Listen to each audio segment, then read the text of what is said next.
I have a screenshot on my phone I look at every single morning. Bank balance, $287.43. That's what was left after my grandson got access to my retirement account. 43 years of work gone in 6 days. My neighbors think I'm senile, that I somehow accidentally gave him access to everything. My daughter won't speak to me. She says I've enabled his destruction, that I'm a foolish old man who can't see he's being used. But here's what none of them know. I saw it coming from 3 months away. I watched him research power of attorney laws. I noticed when he started being sweet again after years of distance, and I made a choice that still keeps me up at night, wondering if I'm a saint or a monster, probably both. If you've ever loved someone who's destroying themselves, if you've ever enabled, rescued them, or sacrificed yourself trying to save someone from their own choices, if you've ever confused helping with preventing someone from learning, this is going to crack open something you've been avoiding. Here's the pain, and I know you know this pain. You're watching someone you love make terrible decisions, and everything in you screams to intervene, to fix it, to save them from consequences. So you do. You give money, make excuses, open doors, smooth things over, and they never change. They just need rescuing again. And again. And the resentment builds, the exhaustion grows, and secretly, quietly, you start to wonder if love means being endlessly depleted. Here's the myth we've been sold. Loving someone means protecting them from pain. Here's the truth, and this is going to sound harsh at first, but stay with me. Real love sometimes means protecting the pain, making sure the natural consequences of their choices actually reach them instead of bouncing off your body first.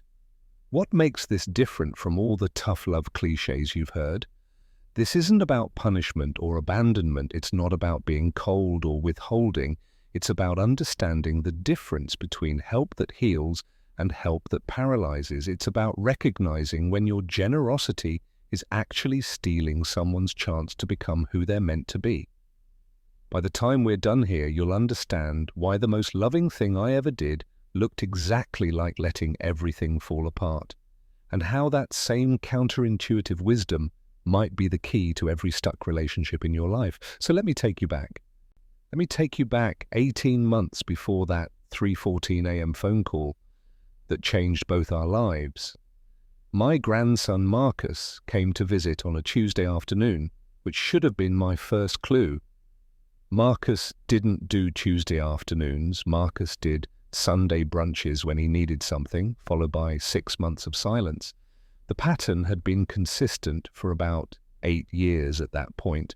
He'd show up, charming and apologetic, tell me about whatever crisis was currently unfolding, lost job, bad roommate, unexpected expense, always something, and I'd write a check.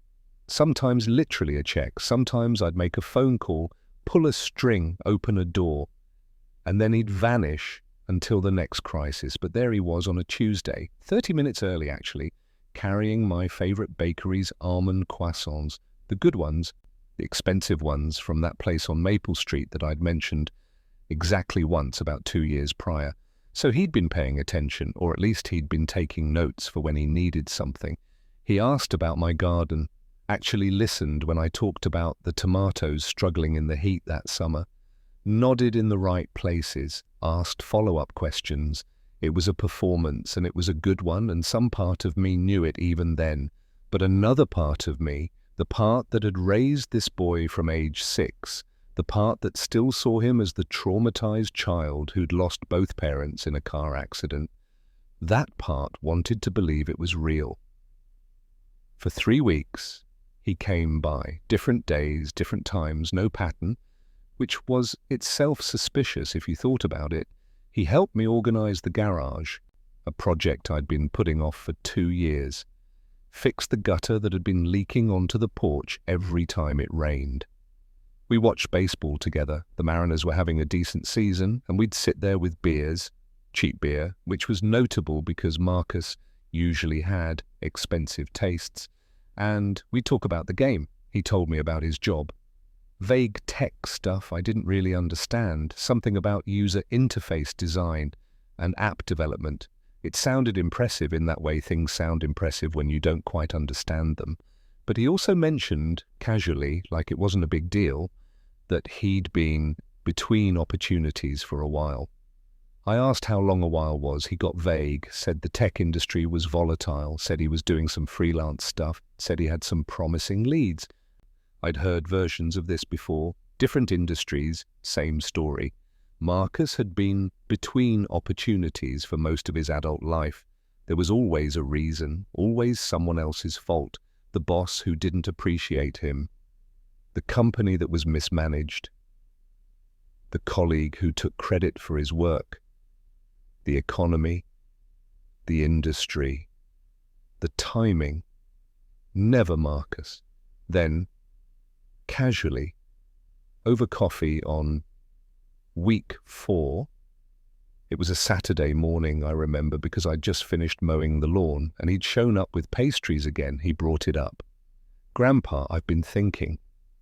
That's how he started, and something in my chest tightened because I knew. I knew this was the ask. This was what the 3 weeks had been building toward. "You're getting older, not old, but you're 72. What if something happened? What if you had a fall and couldn't access your accounts? What if you had a stroke or something and needed someone to handle your finances?" He was good. I'll give him that. He framed it as concern, for me, as practical planning, as the responsible thing to do. "Maybe we should set up power of attorney, Dad," he said, "just for emergencies, just in case. I'm your closest male relative, and with Aunt Julie living 3 states away, it just makes sense that someone local should be able to help if you need it." Here's where most people think the story goes one way. Foolish old man, blinded by love for his manipulative grandson, gets taken advantage of. Senile grandfather can't see what's obvious to everyone else. But I need you to understand something, and this is crucial. I knew exactly what he was doing. I'd watched this boy since he was 6 years old. I'd watched him learn in the aftermath of his parents' death that charm could get him out of homework, that tears could soften any boundary, that if you were sweet enough for long enough, eventually someone would solve your problem for you. I'd watched him develop these strategies because he was traumatized and scared, and his whole world had collapsed. And these were the tools he found that worked, and I'd enabled it. For 22 years, I'd enabled every single bit of it. Every time he got fired, and there had been 7 jobs in 10 years, I made a phone call. I had connections, I knew people. I'd get him into another position, and he'd promised this time would be different. And it never was. Every time rent was late, I covered it, told myself it was temporary. Told myself he was just getting on his feet, told myself next month would be better. Every time he made a catastrophically stupid choice, the DUI, the credit card debt, the loan from the wrong kind of people, that one time, I assembled the safety net before he hit the ground. I paid the lawyer, I paid off the debt, I made the scary phone calls, and he never learned. How could he? The lesson he kept learning was consequences are for other people. Grandpa will fix it. So when he started circling around the power of attorney conversation, something in me went very quiet and very clear. I could see the whole future mapped out. He'd get access, he'd borrow a little at first, just 1,000 just to get through the month. Then more. Then it would be an emergency, always urgent, always the last time. And eventually, it would all be gone, and he'd have some explanation that was half truth and half fantasy, and I'd be broken, he'd be sorry, and nothing would fundamentally change. Except this time, I saw a different path, a terrible path, a risky path, a path that might destroy our relationship completely. But maybe, just maybe, the only path left that led to something real. I sat there with my coffee getting cold, and I made a decision that I'd been avoiding for 2 decades. So I said yes. I said yes to the power of attorney. I made it easy. I asked him to help me organize my financial documents, bank statements, investment accounts, retirement funds. I watched him take notes. I watched him memorize account numbers. And God help me for this, I even left my banking passwords in a notebook in my desk drawer. A drawer that didn't quite close right. In a desk in a room where he'd be left alone when I went to my doctor's appointments. I set a trap. That's what I did. I set a trap for my own grandson using my life savings as bait. My lawyer thought I was losing my mind. Robert had been my attorney for 30 years. We'd done my will together, my estate planning, everything. When I told him I wanted to give Marcus power of attorney, he actually stood up from his desk. "William, this is insane. You know what he's going to do." "I know," I said. Then why? Why would you hand him the keys to everything you've worked for?" I didn't have a good answer then. Or maybe I did and I couldn't articulate it. How do you explain that sometimes you have to let someone burn down their life to save it? How do you explain that I'd spent 22 years building a cage around Marcus, made of money and intervention and rescue, and the cage was killing him slowly, and the only way out was to let him break it himself? "He's going to clean you out," Robert said. You understand that? You're 72 years old. You'll have nothing for retirement, nothing for medical expenses, nothing for emergencies. You'll be dependent on Social Security and whatever your daughter can spare. Is that what you want?" "No," I said, but I want Marcus to have a chance at a real life more than I want comfort in my old age." Robert sat back down, looked at me for a long time. Then he said, "You're either the most loving grandfather I've ever met or the most foolish. I genuinely can't tell which." "Probably both," I said. We filed the paperwork. Marcus signed it with a signature that was too eager, too quick. Didn't even read the fine print, just signed and smiled and hugged me and told me this gave him so much peace of mind, knowing he could help me if I needed it. That was June. By September, my account was empty. I checked my balance on a Saturday morning, same routine I'd had for 40 years. Coffee, newspaper, check the accounts. I logged into my bank and saw $287.43 where there should have been $210.247. My first feeling wasn't anger, it was relief. Because the waiting was over, the other shoe had finally dropped. I went through the transaction history. He'd been smart about it at first. Small transfers, $2,000 here, $3,000 there. Amounts that could be explained away as helping me with bills, managing my expenses. Then they got bigger. $15,000. $30,000. Then one massive transfer of $127,000 that emptied the retirement account in one go. I printed out the statements, put them in a folder, didn't call him, didn't confront him, didn't report it. I just waited. My daughter Julie called that week for our regular Sunday phone call. She lives in Portland, has her own life, 2 kids in college. We talk every Sunday at 4 o'clock, have for years. "How's Marcus doing?" she asked. She always asked. There was always an edge to it, a tension. Julie had never trusted her nephew, thought I was too soft on him. We'd argued about it for years. "Haven't seen him this week," I said. Which was true. He'd stopped coming by once he got what he needed. "That's probably good," she said. "Some distance might help him grow up." I didn't tell her. Didn't tell her what I'd done, what he'd done, what I was waiting for, because Julie would have intervened, would have called lawyers, would have protected me whether I wanted protection or not. And I needed this to play out. 2 weeks after my account emptied, Marcus pulled up to Sunday brunch in a car that cost more than my first house. Rolls-Royce Phantom, midnight blue, the kind of beautiful that makes you understand why people make stupid choices. The kind of beautiful that turns heads, that makes strangers take pictures, that announces wealth and success and arrival. He parked it in my driveway like it was nothing, like it was normal, like 28-year-old unemployed tech workers drove cars that cost $400,000 every day. I was standing on my porch. I'd been standing there since I heard the engine. You can hear a Rolls-Royce engine from a block away. It has this particular sound, smooth and powerful and expensive. He got out wearing clothes I didn't recognize, designer labels I could spot even from a distance because the fit was too perfect, too intentional. A watch that caught the morning light like a small chandelier on his wrist. Sunglasses that probably cost more than my monthly grocery budget.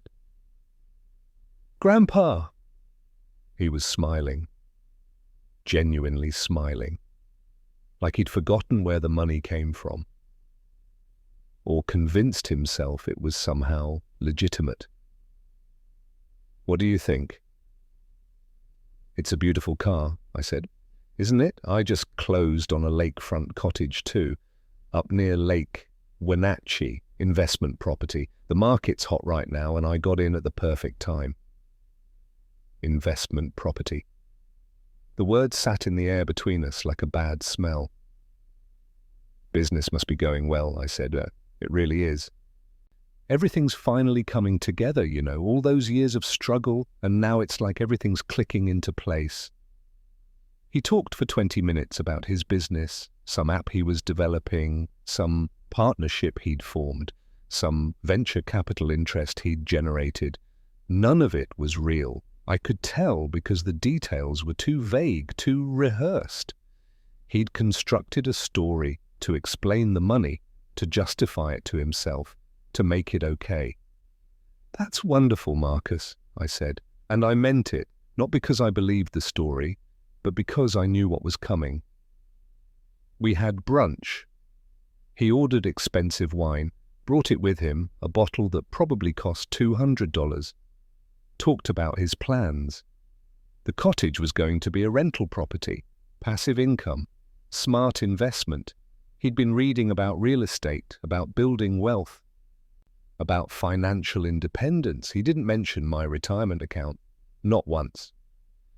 And I didn't bring it up.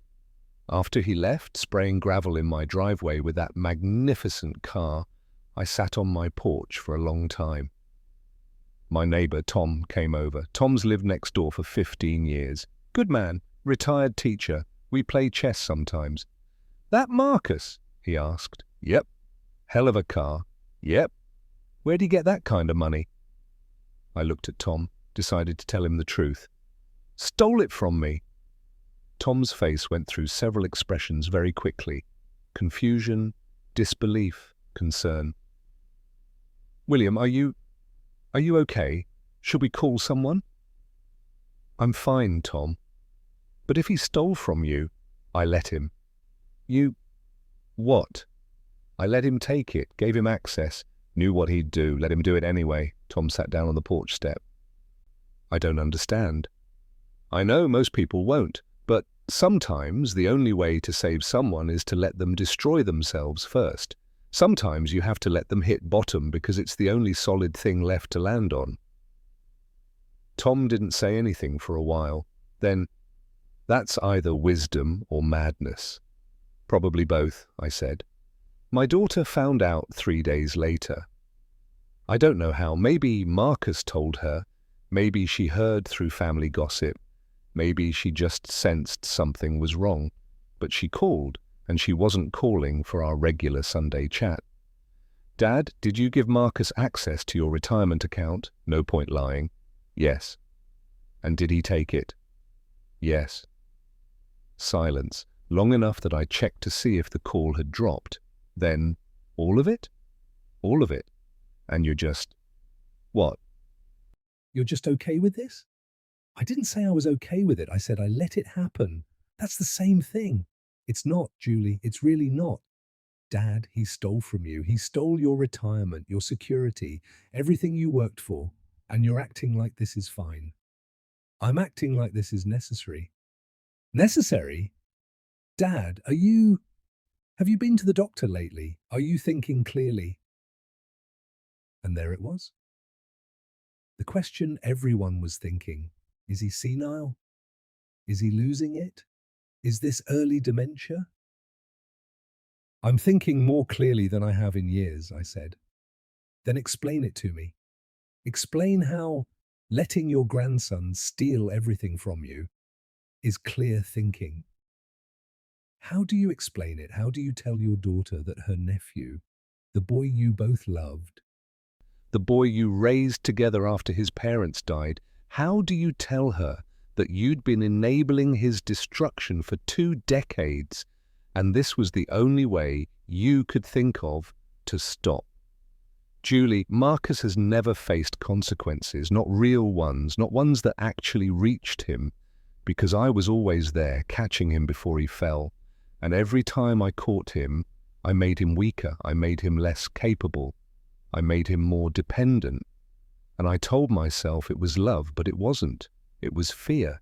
Fear of losing him, fear of being blamed if he failed, fear of feeling useless if he didn't need me.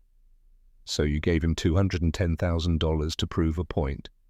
No, I gave him $210,000 to let him hit bottom, to let him find out who he is when there's no safety net, to let him learn what he should have learned 20 years ago. And what if he doesn't learn? What if what if this destroys him? Then at least it'll be real. At least he'll have had a chance to become something instead of staying what he is.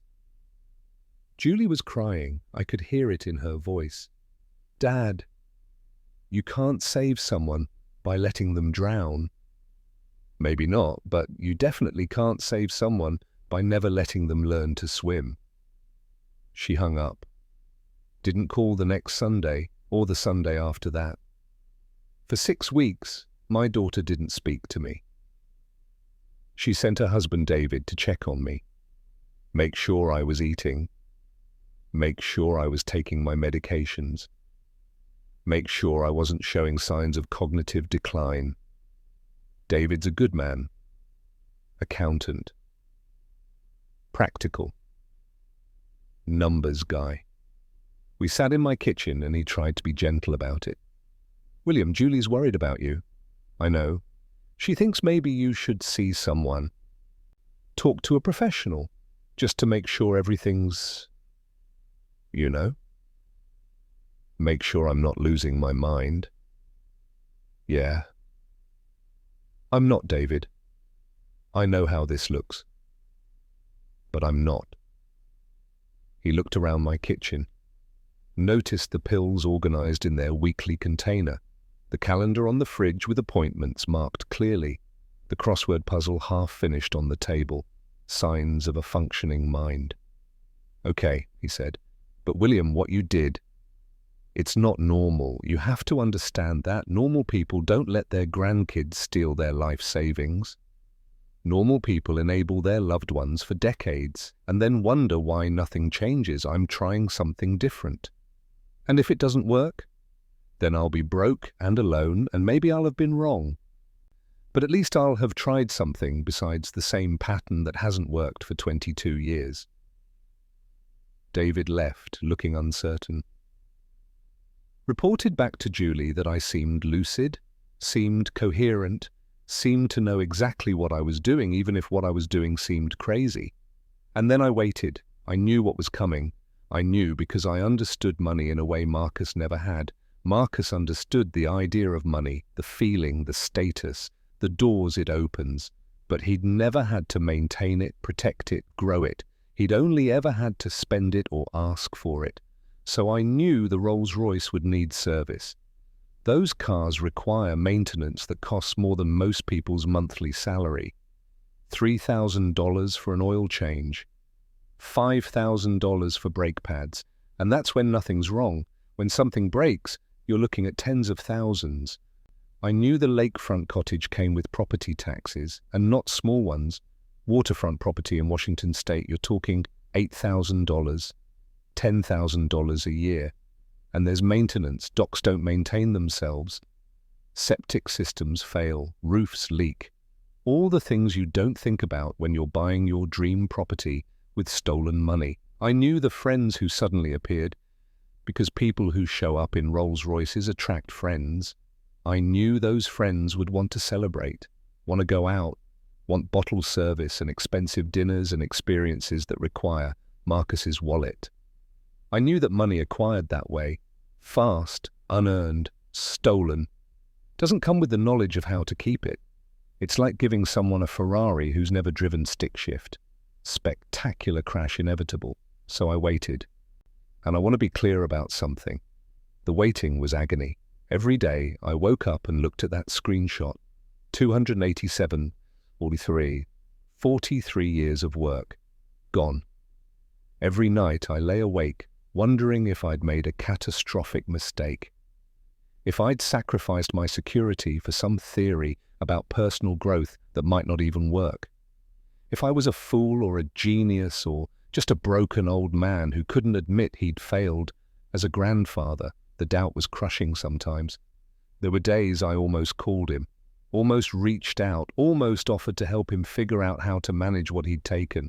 The urge to rescue was so strong, so automatic, so deeply programmed into who I'd been for 2 decades. But I didn't. I held the boundary. It took exactly 21 days. 3 weeks from the day he showed up in that Rolls-Royce to the night my phone rang at 3:14 in the morning. I was awake anyway, haven't slept well in years. One of the joys of getting old, your body forgets how to rest properly. I was reading some mystery novel I can't even remember now. The phone lit up the darkness, Marcus's name. My heart started pounding before I even answered. Because you don't get calls at 3:14 a.m. for good reasons. Hello? There was breathing, ragged, wet, desperate breathing, and then a sound I'd never heard from Marcus in 28 years, pure animal terror mixed with grief. Grandpa, just that word. Just my name. And then sobbing. Not crying, sobbing, the kind that comes from somewhere deep, somewhere that's been locked away. I'm here, Marcus. I'm right here. What have you done to me? Not what have I done, what have you done to me? Tell me what's happening. And it poured out. Slurred words, half coherent, but I could piece it together. The Rolls-Royce had needed service, $4,200. He hadn't budgeted for it because he didn't know you had to budget for things like that. So he'd put it on a credit card. The cottage's property tax bill had arrived, $9,400, due in 30 days. He hadn't known it would be so much, hadn't factored it in. There'd been a problem with the septic system, $7,000 to fix. Emergency repair, no choice. His friends, the ones who'd appeared when he bought the first round, when he rented the boat, when he threw the party at the cottage, they'd expected him to keep being generous. And when he'd said he needed to pull back, needed to be more careful with money, they'd vanished, just stopped answering texts. He'd been applying for jobs, real jobs, not fantasy app development. But it had been 3 weeks and nothing, and his unemployment had run out months ago. He'd checked his account that evening, the account where he'd moved my money, expected to see maybe $50,000, $60,000 left. Enough to figure things out. $142, $210,000 gone in 6 months. How? I asked, though I knew. I don't know, It just went, the car, the cottage, taking people out, trying to look successful, trying to feel like I'd made it. And now it's gone, and I have this mortgage I can't pay, and this car I can't afford to keep, and Grandpa, I don't know what to do. I don't know how to fix this. I know, I said quietly. Silence. Different now. The crying had stopped. Something colder moved into the space. You knew? You knew this would happen? Yes. You knew I'd take the money? Yes. You knew I'd lose it? Yes. And you just let me? Yes. His breathing changed. Why? Why would you do that? You let me destroy everything. You watched me. You could have stopped me at any point. And you let me burn it all down. Because you needed to find the bottom, Marcus. The bottom. I'm at the fucking bottom. I'm losing everything. The bank's going to foreclose on the cottage. I can't make the lease payments on the car. I have $142 in my account. I don't have a job. I don't have friends. I don't have anything. I know I lost everything too. You took it from me. The silence that followed was the longest of my life. Then, small, broken. Oh God, Grandpa, I'm so sorry. I'm so sorry. I knew, but I didn't let myself. I'm so sorry. Stop. What? Stop apologizing. I don't want your sorry. Not yet. Sorry is cheap. You've been sorry before. He had been.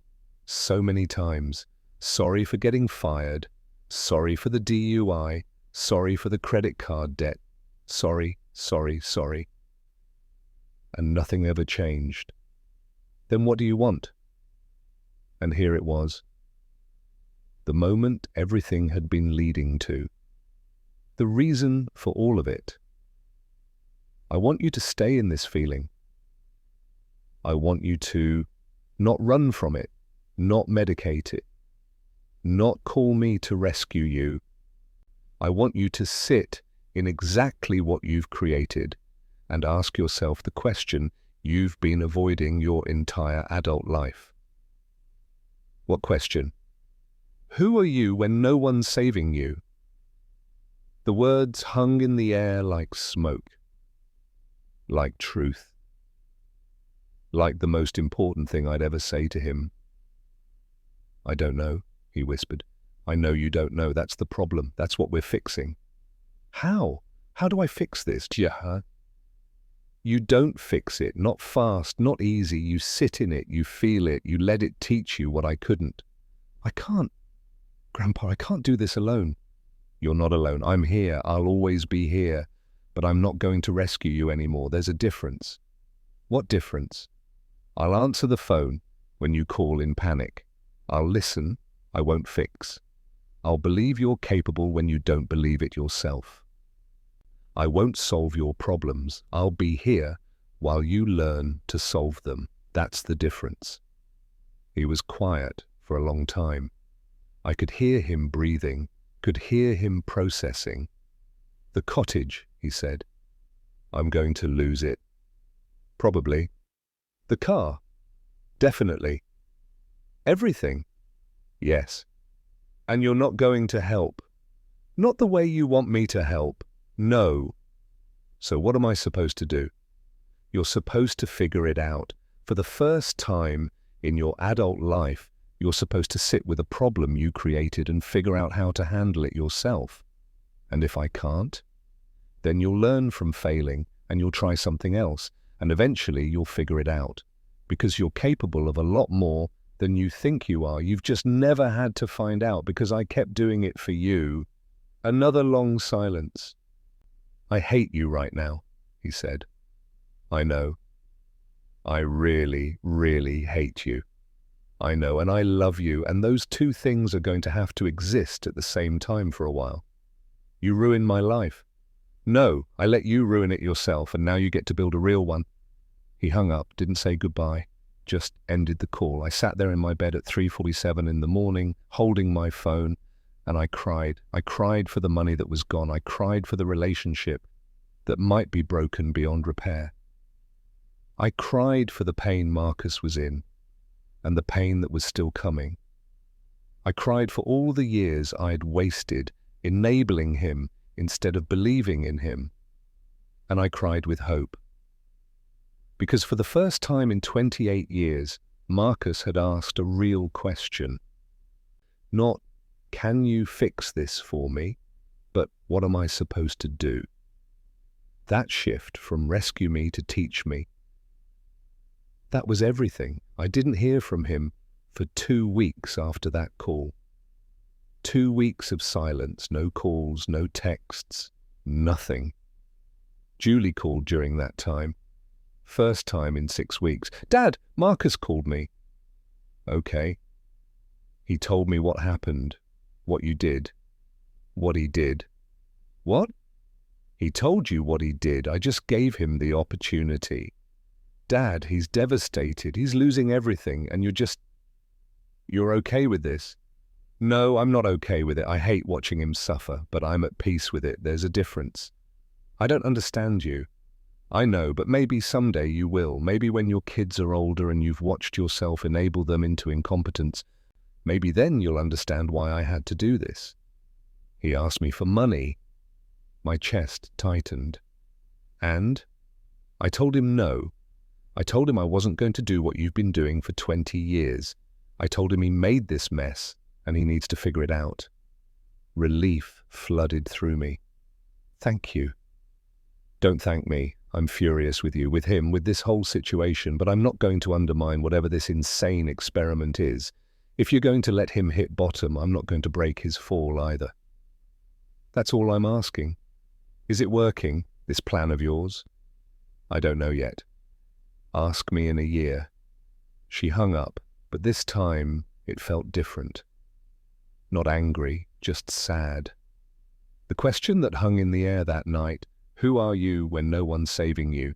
That question became everything. Because here's what I'd finally understood after 72 years on this planet, after raising a grandson for 22 of those years, after enabling and rescuing and sacrificing until there was almost nothing left. The help that doesn't cost you anything, doesn't teach you anything, and the love that never lets you fall, never lets you learn to stand. So what does that actually mean? How do you know when help is healing and when it's harm? How do you navigate loving someone and letting them struggle at the same time? That's what I need to explain now. Because this isn't just my story with Marcus. This is the pattern playing out in millions of families right now. Parents rescuing adult children, grandparents enabling grandkids, siblings covering for siblings, friends propping up friends who never change, and everybody's exhausted. Everybody's resentful, and nobody knows how to stop because stopping feels like not loving, but it's not. Stopping the rescue is the deepest form of love there is. Let me show you what I mean. Here's the pattern nobody talks about, the one I lived for 2 decades without even seeing it. Someone you love makes a bad choice, could be small, could be big, doesn't matter. Natural consequences start forming. They're about to learn something crucial, something that might actually change the trajectory of their life. But before those consequences can teach them anything, you step in, you fix it, you smooth it over, you prevent the lesson. They feel grateful. You feel needed. Everyone mistakes this for love. But what actually happened, you got a hit of significance, that feeling of being essential, being valuable, being the hero. They got a hit of avoiding reality, of not having to face the hard thing, of being rescued one more time. And the real lesson, the one that might have actually transformed them, died before it was born. Then it happens again. And again, each time the rescue gets bigger, the consequences you're preventing get more serious. The pattern deepens. And imperceptibly, without anyone noticing, you're not teaching them that you love them. You're teaching them that reality is optional, that actions don't have consequences, that someone will always arrive with a checkbook or a connection or an excuse. I did this with Marcus for 22 years. Every rescue seemed loving in the moment. In the moment, it felt like the right thing to do. How could I let him get evicted? How could I let him lose his job? How could I let him face the consequences when I had the power to prevent them? But I wasn't building his capacity. I was destroying it. There's a term in psychology that most people know, learned helplessness. We usually apply it to victims of trauma, to people who've been beaten down by circumstances beyond their control until they stop trying to escape. But there's another version that nobody discusses, a version that happens in the most loving families. With the best intentions, learned helplessness through rescue. When you save someone from every consequence, when you prevent every natural lesson, they learn helplessness, not because they're weak, not because they're incapable, but because you've taught them, I can't solve this, I can't handle this, I need someone else. And here's the truly insidious part, the part that kept me trapped in this pattern for so long. You learn it too. You learn they need me, They can't function without me. My worth comes from being the rescuer. So now you're both trapped. They're trapped in incompetence they might not actually have. You're trapped in resentment masquerading as generosity. They can't grow because you won't let them struggle. You can't stop rescuing because then what are you for? And everybody calls it love. But it's not love, it's fear. You're afraid of what happens if they fail, afraid of the judgment from other people. What will the family say? What will the neighbors think? What does it say about me as a parent or grandparent if they fall apart? Afraid of your own guilt, the voice that says, if you could have prevented this and didn't, you're responsible for the outcome. Afraid that if you're not needed, you're not valuable. So you keep rescuing and they keep needing rescue. And the cycle tightens like a noose around both your necks.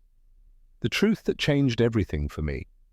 Real love has to include the possibility of failure. Real love says, I believe you're strong enough to handle the consequences of your choices. Rescue says, I'll believe you're strong enough right after I fix this for you one more time. See the difference? One builds strength, the other pretends to while actually preventing it. When Marcus took my money, when he bought that Rolls-Royce and that cottage and burned through $210,000 in 6 months, I didn't rescue him from the consequences. For the first time in his life, I let reality teach him what I'd been too afraid to allow, and it nearly killed us both. But it was the only way through. Now, people always ask me, and maybe you're asking this right now, but William, where's the line? How do you know when to help and when to step back? What if they really do need help? What if stepping back means they actually get hurt? It's simpler than you think and harder than you want it to be. Here's the test, and I want you to write this down or remember it because it'll change how you see every relationship you're in. Does your help increase their capacity or decrease their responsibility? Support builds capacity. I'll help you create a budget. I'll sit with you while you make the hard phone calls. I'll teach you what I know about managing money, about finding jobs, about handling conflict. I'll give you the tools, but you have to use them. Enabling decreases responsibility. I'll pay your rent so you don't have to worry about it. I'll call your boss and make excuses. I'll fix it so you don't have to face it. Don't worry, I'll handle it. Support is with, enabling is for. Support says, this is hard and I'll be here while you do the hard thing. Enabling says, this is hard, so I'll do it instead of you. Support is uncomfortable for everyone involved. The person struggling has to actually struggle, has to sit in the discomfort, make the difficult calls, face the scary conversations. You have to watch them struggle, which might be even harder. Nobody gets the quick relief of a rescue. Nobody gets to feel like a hero or feel immediately grateful. Enabling is comfortable in the moment. You feel generous, competent, needed. They feel grateful, relieved, saved. Everybody gets their hit. And it's poisonous over time, like sugar. Tastes good going down, destroys your body slowly. Here's another way to think about it, and this one really landed for me. Support increases dignity. Enabling destroys it. When I sat with Marcus after that 3 a.m. call and said, I'm not going to fix this for you, I wasn't abandoning him. I was finally treating him like someone capable of solving his own problems. I was giving him his dignity back. For 22 years, I'd been stealing his dignity every time I rescued him, telling him with my actions that he wasn't capable, wasn't competent, wasn't strong enough to handle his own life. Was it brutal to stop? Yes. Did he hate me for a while? Absolutely. But here's what happened over the next 6 months. And I'm going to walk you through this because I want you to see what real change actually looks like. Not the movie version, the real, slow, unglamorous version. Marcus sold the Rolls-Royce first. Had to, couldn't make the lease payments. The bank was going to repossess it anyway. So he sold it back to the dealership at a massive loss. Got maybe $15,000 for a car he'd been paying $4,000 a month for. Devastating for his ego. essential for his soul. He called me after. Not asking for help, just reporting. Like he needed someone to witness what was happening. I sold the car, he said. Okay. I feel like such a failure. You made a choice that didn't work out. You're dealing with the consequences. That's not failure, that's learning. It doesn't feel like learning. It feels like losing everything because you tied your identity to the car. You thought the car made you somebody. Now you get to find out who you are without it. He was quiet. Then, I don't know who that is. I know that's what we're discovering. The cottage went next. Tried to sell it. Couldn't find a buyer fast enough. The property taxes were overdue. The mortgage was 3 months behind. The bank foreclosed. His credit was destroyed. He lost every penny he'd put into it. That one hurt worse than the car. The car was flashy, but the cottage had been his dream. Lakefront property. The kind of place he'd imagined his future self living. Successful Marcus, made it Marcus, proof he wasn't a failure Marcus. Gone. He moved into a studio apartment that cost $600 a month. Found it on Craigslist. Sketchy neighborhood, thin walls, no dishwasher, no washer-dryer, no parking spot. About 1/10 of what he'd been spending on the cottage, and for the first time in his adult life, he got a job he kept. Not a good job, not a dream job, not even a job he particularly liked. He got a job at a warehouse. Fulfillment center for an online retailer. 10-hour shifts, $14 an hour, on his feet all day, scanning boxes and loading trucks. He kept it for more than 4 months, then 8 months, then a year. Not because it was easy, not because he loved it, not because it was fulfilling or meaningful or aligned with his purpose, but because there was no safety net, no grandpa to call when rent was due, no backup plan, no rescue coming, just him and reality finally meeting each other. I didn't pay for any of it. But I did something much harder. I answered the phone when he called in panic. And he called a lot those first few months. 3 days into the warehouse job. Grandpa, I can't do this. My feet are killing me. I'm not built for physical labor. This is humiliating. I wanted to say, then quit. Come over. We'll figure something else out. Every instinct screamed to rescue him from the discomfort. Instead, oh, that sounds really hard. What do you think your options are?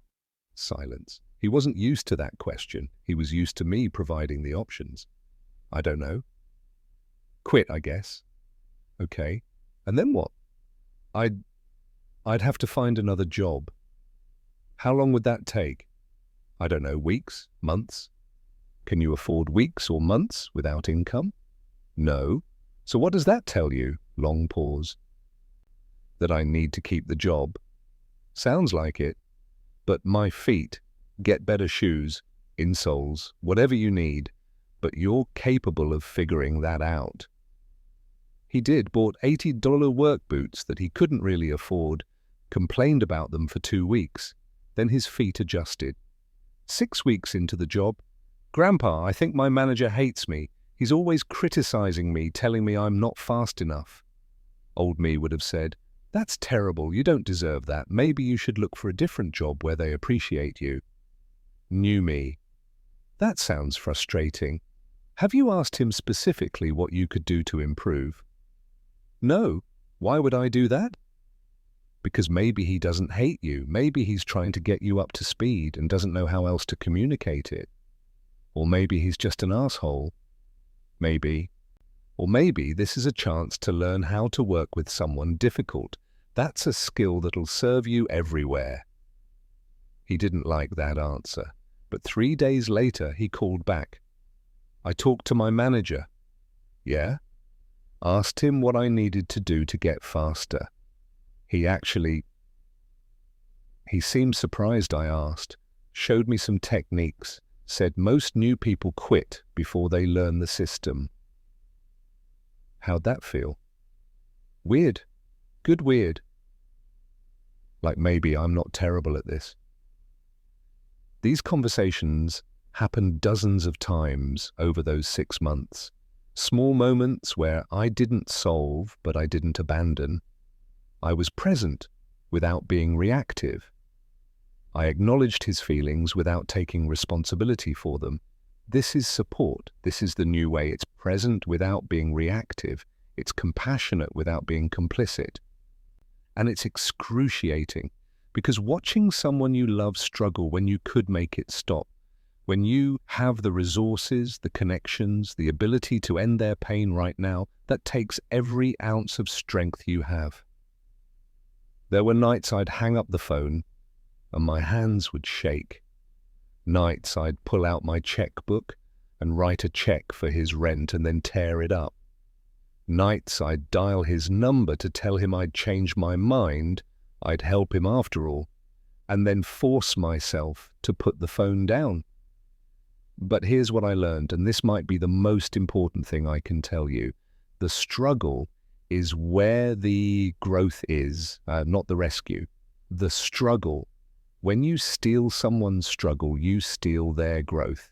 I'd been stealing Marcus's growth for 2 decades, thinking I was helping.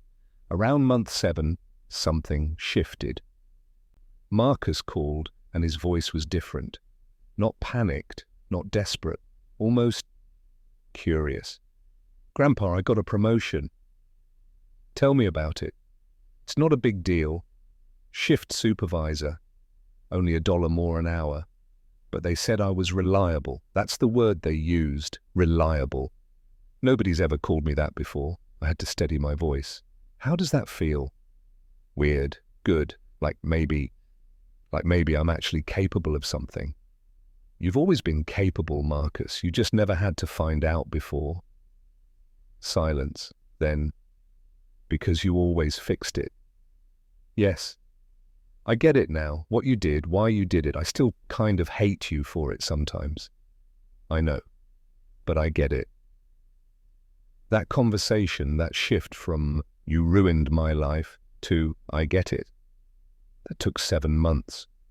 7 months of him struggling, failing, getting up, struggling again. 7 months I could have short-circuited with one phone call, one check, one rescue.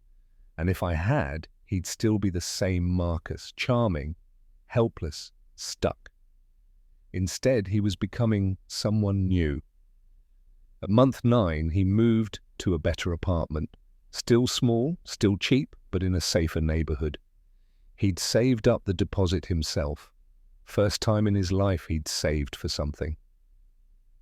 Called to tell me about it. "It has a real kitchen, Grandpa, not just a hot plate. I'm going to learn how to cook." "Why?" "Because I can't afford to eat out anymore. And also because, I don't know, I want to know if I can." He taught himself to cook from YouTube videos. Nothing fancy. Pasta, chicken, rice and beans. Food that was cheap and filling. But he was proud of it. Sent me pictures of his meals like a kid showing off a school project. At month 11, he started community college, one class, accounting, because he'd realized at his warehouse job that he was good with numbers, good with systems, good with details, paid for it himself, financial aid and what he could save, working overtime shifts. "I'm 28 years old taking freshman classes with 18-year-olds, but," he said, "it's humbling." "Humility looks good on you." "Yeah, well, I'm learning a lot about humility these days." And the thing is, I was learning too. I was learning that my value wasn't in being needed. It was in believing in someone even when they didn't believe in themselves. I was learning that love doesn't mean preventing pain. It means trusting someone with their own pain. I was learning that the hardest thing I'd ever do was also the most loving thing I could do. Let me talk about the courage this takes, because I don't want to make this sound easy. It's not easy. It's brutal. Sometimes the most loving thing you can do looks exactly like doing nothing. Our culture has trained us to believe that love is action, grand gestures, visible sacrifice, proof you care, showing up, helping out, fixing things. But what about the love that doesn't look like anything from the outside? The love that's a phone call you don't make, a check you don't write, a problem you don't solve, an excuse you don't make.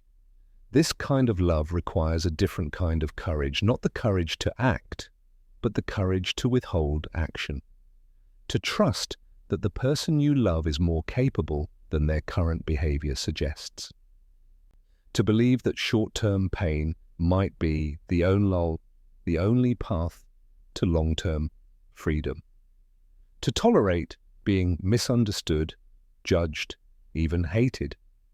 When Marcus's car got repossessed, every instinct in my body screamed to call him, to offer a loan, to fix it. I could have prevented that repossession with one phone call, one transfer.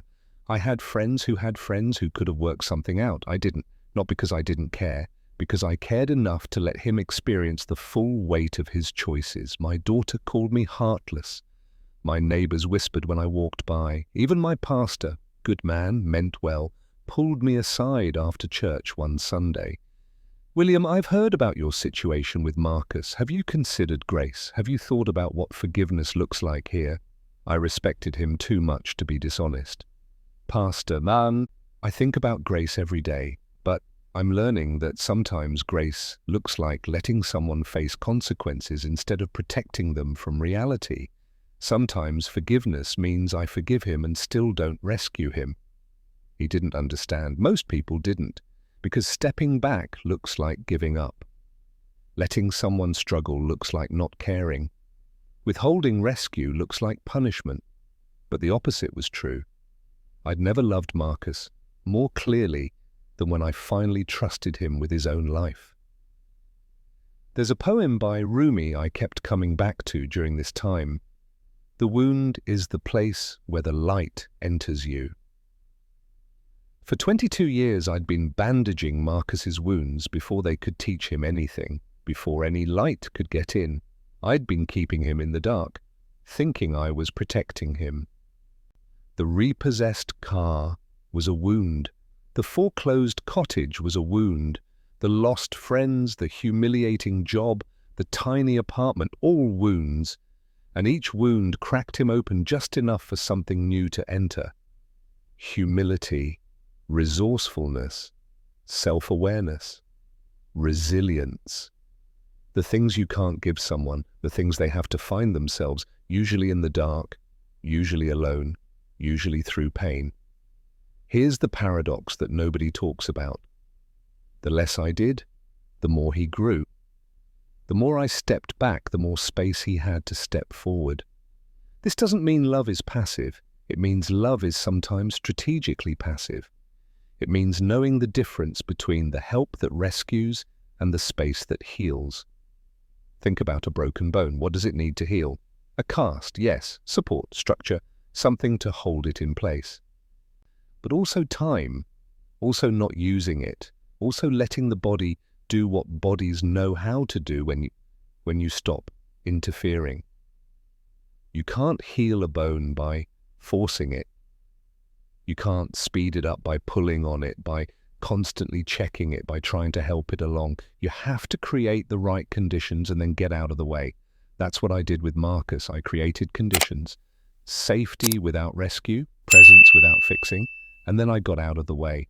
And he healed, not quickly, not cleanly, not in a straight line, but really. About 14 months after that 3 a.m. phone call, after Marcus had been at his warehouse job for over a year, after he'd moved to his better apartment and started school and begun cooking his own meals, we had a conversation I'll never forget. We were sitting on my porch, early Saturday morning. He'd brought coffee, not fancy coffee anymore, just gas station cups, but he'd remembered I'd take mine black. The Mariners were playing that afternoon, and we were going to watch together, but first, we just sat there in the quiet morning, drinking our coffee. Grandpa, I need to ask you something. Go ahead. When did you know, when did you realize you needed to stop helping me? I thought about that for a long time, watched a cardinal land on the fence across the yard. It wasn't one moment, I finally said. It was 1,000 small moments where I felt resentment creeping in, where I'd help you and then feel angry about it, where I'd write you a check and hang up feeling used, where I'd make a phone call on your behalf and feel this exhaustion mixed with anger. You never said anything. I know. Because I thought the problem was you. I thought you were the selfish one, the user, the taker, the one who needed to change. But the truth is, I was choosing it every single time. You were just accepting what I offered. The problem wasn't that you took. The problem was that I kept giving in ways that hurt us both. He got quiet, stared into his coffee. So when did it change? When I asked myself a different question, not, how do I get Marcus to change, but why do I need him to stay helpless? That landed hard. I could see it in his face, the flinch, the recognition. And, he asked quietly, because if you were capable, I wasn't special anymore. If you could solve your own problems, what was I for? My whole identity had become the person who saves Marcus. And if I stopped saving you, who was I? What was my purpose? What was my value? I watched him process that, watched him understand that this wasn't just about him. It was about me too, about my own brokenness, my own fear, my own need to be needed. So you let me take the money because I needed to let go of being your savior. And you needed to learn you didn't need a savior. We were both trapped in a pattern that was killing us, and the only way out was through the fire. Marcus set down his coffee. His hands were shaking slightly. I wish you'd done this 10 years ago. The words hit me like a fist to the chest. Why? Because I would have grown up sooner. I would have figured out who I was without all the noise of your money and your fixing and your rescue. I'm grateful for where I am now, I really am. But I'm also angry about all the years I lost being a child in an adult's body. All the time I wasted thinking I was special because I drove nice cars and lived in nice places, not realizing it was all borrowed, all fake. He was right. And hearing it hurt more than I can tell you. I'm sorry, I said. I'm sorry I didn't see it sooner. I'm sorry I enabled you for so long. I thought I was loving you, but I was really just managing my own fear. Fear of what? Fear of losing you. Fear of you hating me. Fear of being a bad grandfather. Fear of what people would say if you failed. Fear of my own uselessness if you didn't need me. We sat with that for a while. Then Marcus said something that changed everything. Thank you. For what? For finally loving me enough to let me fail. I had to look away because tears were coming, and I'm an old man who still has trouble crying in front of people. That's the hardest thing I've ever done, I managed. I know, I can see that now. I can see what it cost you. So here are the questions that changed everything for me, and they might change everything for you too. Questions I wish I'd asked 20 years earlier. Question 1. Whose need am I really meeting, theirs or mine?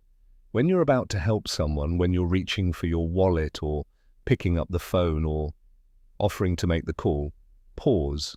Get brutally honest. Is this help they've asked for or help you need to give to feel valuable? Are you meeting their need or feeding your own need to be needed? Most of the time, if you're really honest, you'll find you're scratching your own itch. You're managing your own discomfort with their struggle. You're medicating your own anxiety about what happens if they fail. Question 2. Am I solving a problem or preventing a lesson? Problems need solutions, lessons need space. If someone's car breaks down and they don't have the skills or knowledge to fix it, helping them find a mechanic is solving a problem. Paying for the repair when they spent the money on other things is preventing a lesson. If someone doesn't know how to apply for jobs and you help them update their resume, that's solving a problem. Calling your friend to get them hired is preventing the lesson of learning to navigate rejection and persistence. Learn the difference. Question 3. Will this help increase their capacity or decrease their responsibility? Every single time you're about to help, ask this. Will what I am about to do make them more capable or less responsible? If you're teaching them to fish, capacity increases. If you're giving them fish, responsibility decreases. It's that simple and that hard. Question 4. What am I afraid will happen if I don't intervene? Name the fear. Say it out loud. Write it down. I'm afraid they'll be homeless. I'm afraid they'll hate me. I'm afraid people will judge me. I'm afraid they'll make an even worse choice. I'm afraid they'll suffer. I'm afraid they'll succeed without me and realize they never needed me. Get honest about the fear, because once you name it, you can examine it. Is it realistic? Is it your responsibility to prevent? Or are you trying to control something you were never meant to control? Question 5. Am I treating this person like they're capable or fragile? Your actions reveal your beliefs. If you keep rescuing them, you believe they're fragile, incapable, unable to handle reality, and people become what we believe about them. If you treat someone like they're made of glass, they'll shatter. If you treat someone like they're made of steel, they'll discover their own strength. Marcus asked me one more question that day on the porch after the coffee was cold and we were getting ready to go inside and watch the game. Do you regret it? Letting me crash like that? I thought about it, really thought about it. Every day, I said, and not at all. How can both be true? Because I regret the pain. I regret that it had to happen this way. I regret all the years I wasted enabling you instead of believing in you. But I don't regret trusting you with your own life. I don't regret stepping back and letting you discover who you are. That's the only thing I did right. Now let's talk about what this actually looks like in practice. Because philosophy is nice, but you need tools. You need specific things you can do starting today. First practice, the rescue audit. Take out a piece of paper right now, or open a note on your phone, whatever works. Draw 2 columns. Left column, list every person in your life you're currently helping. Your adult kids, your siblings, your friends, your parents, your partner, anyone where you're regularly providing support. Right column, for each person, Write down specifically what you're doing for them. Be detailed. Don't just write helping with money. Write exactly what. Paying their car insurance, covering their portion when you go out, lending them money that never gets paid back, making their doctor appointments, calling to wake them up, doing their laundry, whatever it is. Now here's the crucial part. Next to each item, answer this question honestly. Could they do this themselves if they had to? Be brutally honest. Not could they do it comfortably, but could they do it at all if there was no other option? Example. Paying my adult son's car insurance. Could he do this himself? Yes, if he budgeted differently. Calling my sister's landlord when there's problems. Could she do this herself? Yes, she has a phone, and she's 40 years old. Covering my friend's portion when we go out because they're going through a hard time. Could they stay home or suggest something free instead? Yes. Making my daughter's doctor appointments. Could she call herself? Yes, unless she has a disability that prevents it. Now look at your list. Everything with a yes next to it. You're not helping, you're enabling. That doesn't mean you stop everything immediately cold turkey. We'll get to the transition, but first, you need to see it. You need to recognize the pattern. Most people, when they do this exercise, are shocked. They realize they're doing dozens of things that actively prevent the people they love from developing capacity. I did this exercise myself when I first started understanding what I'd been doing with Marcus. I listed 31 things, 31 different ways I was helping him. When I answered, could he do this himself for each one? 29 were yes. 29 things I was doing that were actually making him weaker, more dependent, less capable. The 2 that were legitimate help, I was helping him understand some tax documents because he genuinely didn't have the knowledge, and I was teaching him to change his oil because he'd never been shown. Everything else, enabling, dressed up as love. One woman I talked to did this exercise and listed 37 things she was doing for her adult children and grandchildren. 37. When she answered honestly, 34 were enabling. She looked up with tears in her eyes and said, "I've been stealing their competence. I thought I was being a good mother and grandmother, but I've been crippling them." That's the awareness moment. Painful? Yes. Necessary? Absolutely, because you can't change a pattern you haven't named. Second practice, the new script. Okay, you've done the audit, you've seen the pattern. Now you need new language, because when someone you've been rescuing asks for help, and they will ask, "That's the pattern," your automatic response is probably some version of, "Yes, of course, I'll fix it. Don't worry about it." That's the old script. It's automatic. It's comfortable. It's killing you both. You need a new script. Phrases that support without enabling. Language that stays present without taking over. Here are phrases I learned to use. Memorize these. Write them down. Practice them. Because in the moment, when someone you love is in crisis and every fiber of your being wants to rescue them, you'll forget. You'll default to the old pattern instead of, "Don't worry, I'll take care of it." Try. That sounds really stressful. What have you thought about doing? Instead of, "I'll give you the money," try, "I'm not able to help financially, but I'm happy to help you think through your options," instead of, "Let me call them for you." Try. That's a hard conversation. Do you want to practice what you're going to say? Instead of, I'll fix this. Try. I believe you can figure this out. What do you think your first step might be? Notice the pattern. You're staying present, you're staying compassionate, you're acknowledging that it's hard, but you're not taking responsibility for solving it. This will feel awkward at first. It will feel cold. People will be confused, maybe angry. They might say, "I thought you cared about me." Your new script for that, "I do care. That's exactly why I'm not going to do something that keeps you stuck." They might say, "You've always helped before. What's different now?"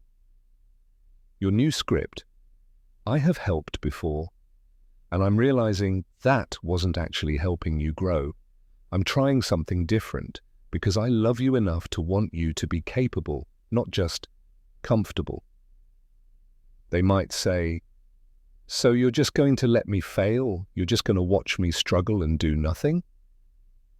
Your new script, "I'm going to let you handle this, and I'll be here to listen and support you emotionally, but not to fix it for you.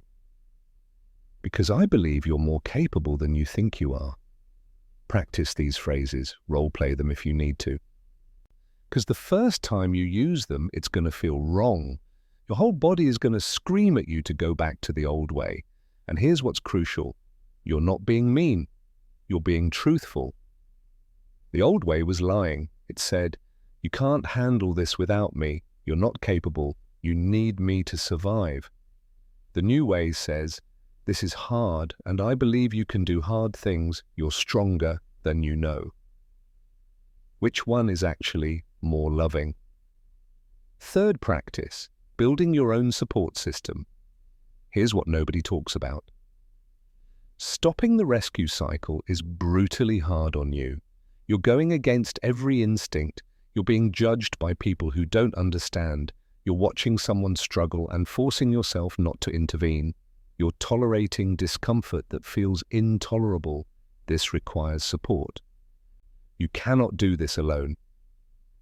So practice 3 is build your own support system. Find at least 2 people who understand what you're trying to do. People who won't say, "Just help them," when you're struggling. People who will remind you why you're doing this when you want to give in. This might be a therapist who understands codependency and enabling patterns, a support group like Al-Anon or Families Anonymous or Codependents Anonymous, a friend who's been through something similar and made it to the other side, a mentor or pastor or counselor who gets it, an online community of people working on the same patterns. Tell them explicitly, "I'm learning to stop rescuing someone I love. There will be moments I'll want to cave. I need you to remind me why I'm doing this. Give them permission to be honest with you. To call you out when you're about to rescue. To hold the boundary when you can't. When you call them at 11 at night saying, I think I should just pay his rent, this one time it's an emergency, you need them to say, no, remember what happened last time, remember why you're doing this, remember what you're trying to build. I had 3 people in my corner during the Marcus situation. My lawyer Robert, who'd thought I was crazy but who checked in every week to make sure I was holding the line. My pastor, who eventually came around to understanding what I was doing and who reminded me that sometimes the most Christ-like thing is to let someone experience the consequences of their choices. And Tom, my neighbor, who'd sit with me on the porch when it got hard and just be present, didn't give advice, didn't try to fix me, just sat there and reminded me I wasn't alone. You also need practices that help you tolerate the discomfort of not rescuing. Journaling. Write out what you're feeling, get it out of your body and onto paper. I filled 3 notebooks during the first year with Marcus. All the fear, all the doubt, all the second guessing. Getting it out of my head and onto the page made it manageable. Physical movement, when the urge to rescue is overwhelming, when you're reaching for the phone or the checkbook, move your body. Go for a walk. Do push-ups. Dig in the garden. Move the energy through you instead of channeling it into fixing someone else. Mantra. Create a phrase you repeat when it gets hard. Mine was, his struggle is not my emergency. His struggle is not my emergency. I said it probably 1,000 times. Timeline perspective. When you want to rescue, when the urge is almost unbearable, ask yourself, will this short-term relief create long-term change, or will it just delay the inevitable lesson? And here's a big one that people skip. Grieve. Grieve the relationship you thought you had. Grieve the role you thought you were playing. Grieve the identity of rescuer that made you feel valuable and needed and important. This is a real loss, and it deserves to be acknowledged. I spent months grieving my role as Marcus's savior. It was painful. I cried more during those months than I had in years, because I was losing something. The purpose I'd built my life around, the identity that had made me feel like I mattered. But only when I let go of that identity could I step into something healthier. Not his savior, but his grandfather. Not his solution, but his support. Not the person who fixes everything, but the person who believes in him. That distinction changed everything. 4th practice, the boundary conversation. Eventually, you'll need to have an explicit conversation with the person you've been rescuing. Not a dramatic confrontation, not an angry ultimatum, a clear, compassionate boundary conversation. This is scary. I'm not going to pretend it's not. Because you're changing the rules of the relationship. And people don't like it when the rules change. Here's a template. Adjust it to fit your situation and your voice, but these elements matter. 1. Name the pattern. I've been thinking about our relationship and I've realized I've been helping you in ways that might not actually be helpful. I've been doing things for you that you're capable of doing yourself. 2. Take responsibility for your part. This isn't your fault. I've been offering this help. I've been insisting on it sometimes. You've been accepting what I offered. But I'm realizing it's not serving either of us. It's making you dependent and making me resentful. 3. State the change clearly.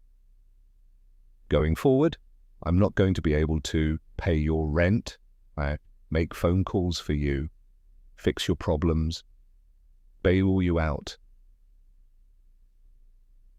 whatever the specific pattern is.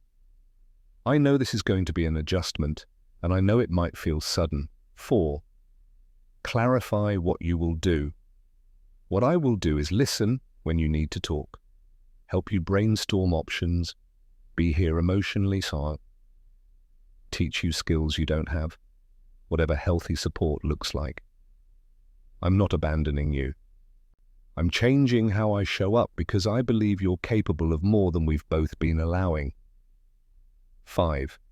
Acknowledge their feelings. I know this might feel confusing or even hurtful. That's not my intention. My intention is to support you in becoming the capable person I know you can be, and I know that means some discomfort for both of us. 6. Hold the boundary. This is going to be hard for me too. There will be times I want to go back to the old way because it feels easier in the moment, but I'm committed to this change because I believe it's what's best for both of us in the long run. This conversation will not go smoothly. Prepare for that. Don't expect them to say, "Thank you for this healthy boundary. I understand and respect your decision." They might cry, might get angry, might accuse you of not loving them anymore, of being selfish, of changing on them, might try to negotiate. What if just this once? Or what about emergencies? Might try to find loopholes. Your job is to stay calm, stay compassionate, and stay firm. Calm. Don't get defensive. Don't justify as endlessly. State the boundary and let it stand. Compassionate. Acknowledge their feelings. I can see this is really hard for you. I understand you're upset. Firm. Don't cave. Don't make exceptions. Just this once. The boundary means nothing if you don't hold it. After I had this conversation with Marcus, this was months after the crisis had passed, when things had stabilized, when he'd been at his warehouse job for about 8 months, I said something like, "Marcus, I need to talk to you about how I've been showing up in your life. For 22 years, I've been rescuing you from consequences. Every time you were about to learn something important, I stepped in and prevented the lesson. I thought I was loving you, but I was actually keeping you from growing up, and I'm not going to do that anymore." He got defensive immediately. "So what? You're cutting me off after everything?" "I'm not cutting you off. I'm changing the nature of our relationship. I'll always be here to talk, to listen, to be your grandfather, but I'm not going to be your safety net anymore. You're 28 years old and you're capable of handling your own life." "What if I need help?"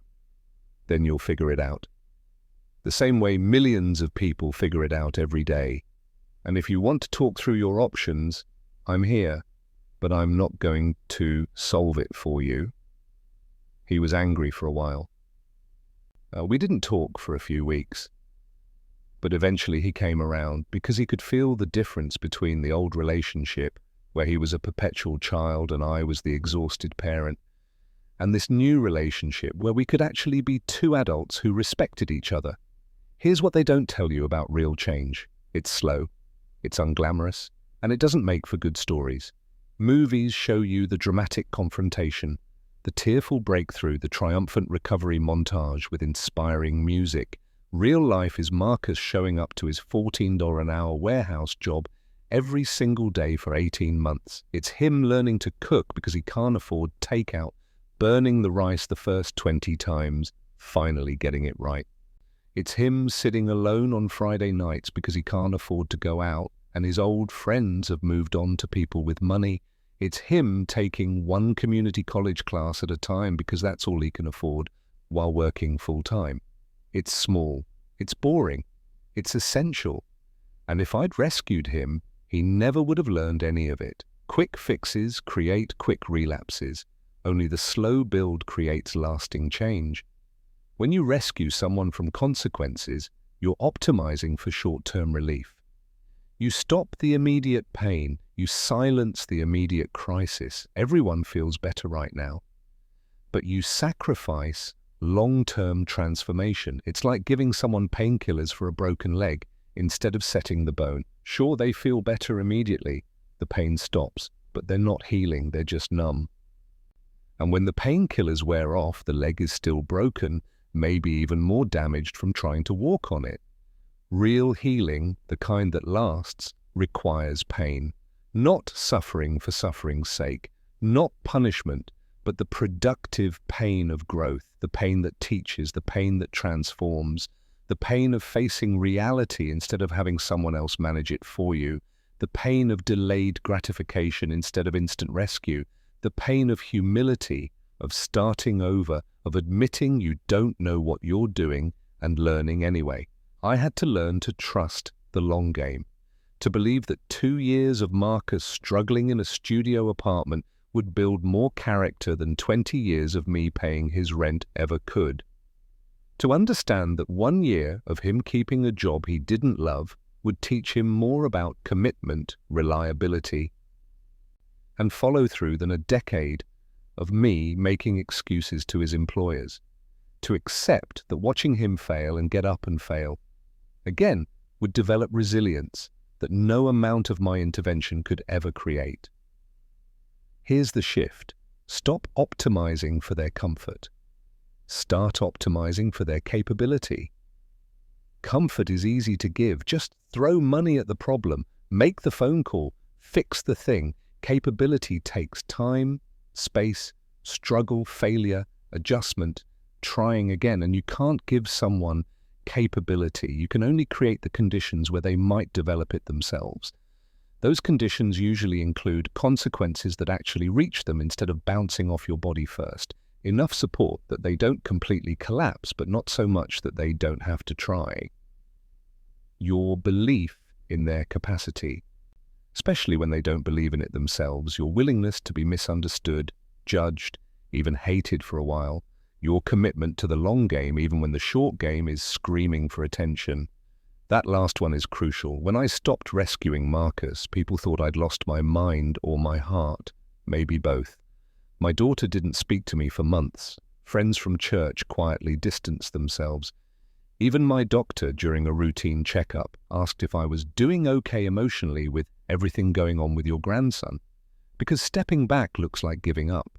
Letting someone struggle looks like not caring. Withholding rescue looks like punishment or abandonment or cruelty. But the opposite was true. I'd never loved Marcus more clearly, more truly, more deeply than when I finally trusted him with his own life. The long game of love looks cold in the short term. It looks like you don't care. It looks like you're being harsh. But in the long term, it's the only thing that actually works.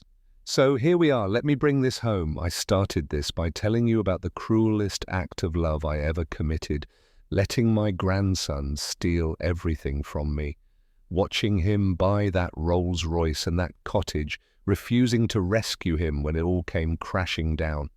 And you know where we are now? Marcus is 30 years old. He's been at the same company for almost 3 years, started in the warehouse, worked his way up to logistics coordinator. He's been promoted twice, makes about $42,000 a year now. Not wealthy, not what he imagined for himself when he was driving that Rolls-Royce, but honest, real, his. He has his own apartment that he pays for. Not fancy, 1 bedroom in a decent neighborhood, but when you walk in, you can feel that it's his. He chose the furniture, he painted the walls, he built those shelves himself. He has a budget, an actual budget that he made and follows. He has savings, not a lot, about $3,000 right now, but it's real money that he earned and chose not to spend. He has a therapist he sees every other week, paid for by his employer's health insurance. He's working through the trauma of losing his parents, the patterns he developed, the identity he built around being rescued. He has, for the first time in his life, a sense of who he is when no one's solving his problems for him. And we have a relationship that's real, not based on transactions, not based on him needing and me giving, not based on rescue and resentment. Based on 2 people who respect each other, who've been through fire together, who know what it costs to actually change. Is it perfect? No, he still struggles, still makes mistakes, still calls me sometimes with problems that trigger my old instinct to fix. And I still have to bite my tongue when I want to rescue him. Still have to remind myself that his struggle is not my emergency. Still have to choose consciously to support without enabling. But it's honest, and that's worth more than easy ever was. The transformation here isn't just his, it's mine, 2. I learned that love doesn't mean preventing someone from falling.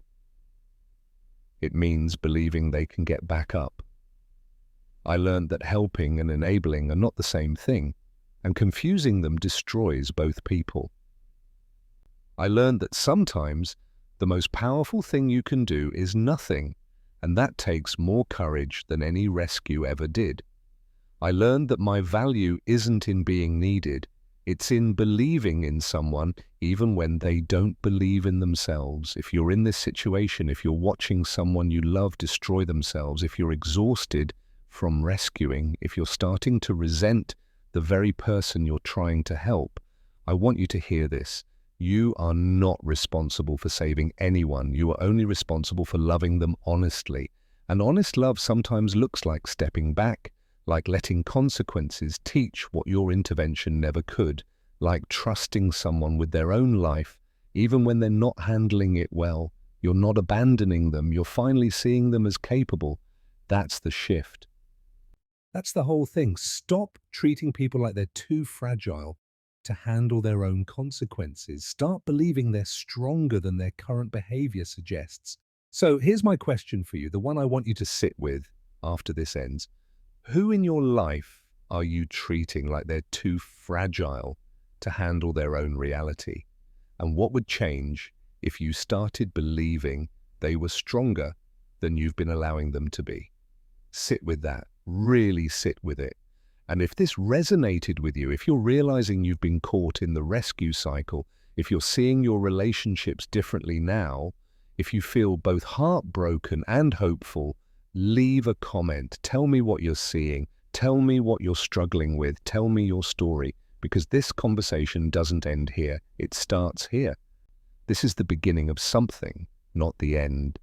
And if you want more of these conversations, the uncomfortable ones, the honest ones, the ones that crack you open and show you something true, subscribe to this channel, because I'm not here to make you feel good. I'm not here to give you easy answers or comfortable lies. I'm here to help you see clearly, to help you understand the difference between love and fear, between help and harm, between rescue and respect.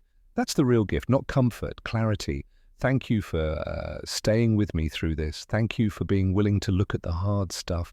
Thank you for caring enough about the people in your life to question whether you've been helping them or hurting them. That takes courage, real courage. And I see you, I respect you, I believe you can do this hard thing.